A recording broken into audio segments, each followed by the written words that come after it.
This is New Jersey Buzz, and we are buzzing around New Jersey. And today's feature is Chef's Corner, brought to you by Mindy Ionelli, LLC, your resource for small business websites.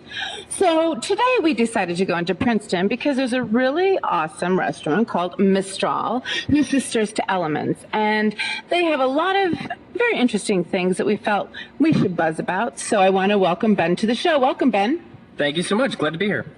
So, reading your bio on your website, which for anyone who wants to know is mistralprinceton.com, you've traveled all over the world, come from California to New Jersey. So tell us a little bit about you and your experience and how you got to New Jersey.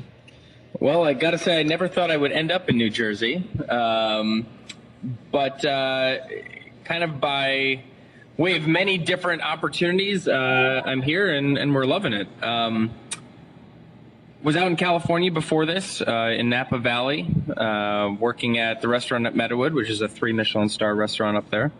Was down in San Francisco for 5 years before that, where I attended culinary school as well. Wound up getting out to California just by not really knowing what I wanted to do with my life. I was going to college at University of Wisconsin in Madison, and was going for international relations, and after my 3rd year, I took a year off and decided to just kind of figure out what the hell I was doing. And, it was cooking just to kind of pay the bills at the time, and wound up kind of falling in love with it. And moved out to California as a result to go to culinary school. Nice. And that's a great story because there's always somebody has a story on how your path started. And so that being said, Mistral and Elements, the 2 sister restaurants in Princeton, they're very unique in their cooking style and what they bring to the table to New Jersey. So tell us a little bit about the methods and thought processes. We really like to let the ingredients kind of speak for themselves, but we like to do different stuff with them. We very much use the seasons to kind of dictate what we're going to do, but we don't really hold back as to what we're going to do with them. We're not an Italian restaurant, we're not a Greek restaurant, we're not anything like that. And that freedom of flexibility, I think, is really what I enjoy most about this restaurant. If we have great strawberries, we're going to do something that highlights those strawberries, and it's something unique that nobody else around here is doing. And so, we like to have fun. We like to do new things that people maybe haven't tried, flavors, ingredients that people haven't tried, but using the best of those ingredients to do so. So that's interesting that you say that because it allows chefs are very artistic. So it allows you to take your artistic abilities and bring it to the table. Absolutely. I think what drew me into cooking to begin with was, I think way back when I actually applied to art school and didn't get in. But cooking is one of those, whether you want to call it a craft or a art or, whatever have you.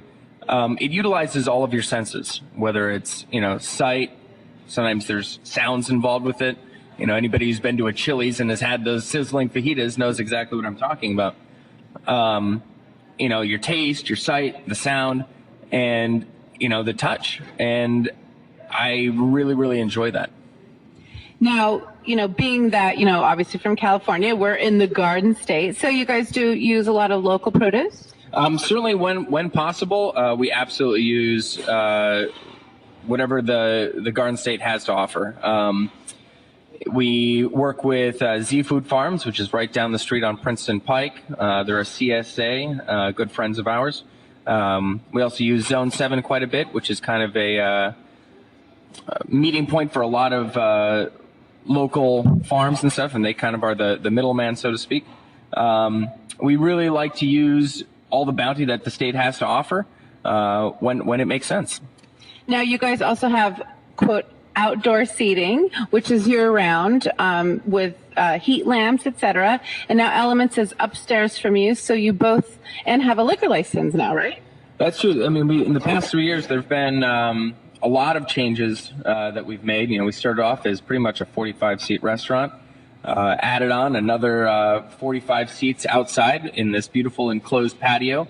We've got a fireplace and heat lamps. We'd like to get 12 months out of the year out of it, but January's can sometimes be a little bit nasty.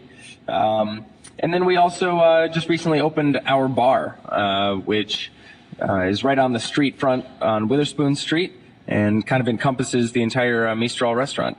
With that addition, we had elements that came right above the bar as well. They kind of moved over from Bayard Lane and shrunk down a little bit. So now we're all together under one roof.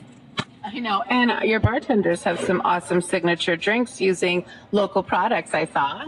Yeah, we really try to kind of maintain the same uniqueness with a lot of the cocktails that we do. You know, the cocktails and the mixed drinks that the bartenders are putting out also kind of fall in that seasonal theme. You know, we've had some pea cocktails, English pea that is. Good clarification. Yeah, you gotta make sure that that's clarified there. And other vegetables and fruits and things that are in season, and doing some fun stuff over there as well. Which is great. Now, this also is an opportunity for corporate America to come out and entertain clients or to host a private event, correct? Absolutely. We have a full banquet program, various different menus to kind of fit any kind of special event need. We have private event space dining upstairs as well in Elements Restaurant. And so we can kind of really offer a variety of different packages for corporate events. And very important, this is a independently owned restaurant, correct? Absolutely. Same owners as Elements and as Mistral. Scott Anderson, chef owner, and then Stephen Disler, who's also owner of both places.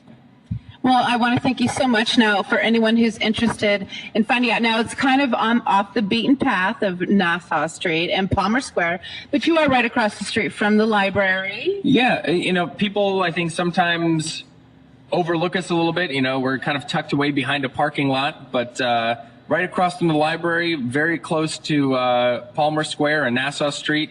I certainly urge people to come on down and give us a try. I know. Thank you so much for coming on to our show today. And for anyone who wants to know, it's mistralprinceton.com. You can find them on Instagram, Facebook, and Twitter.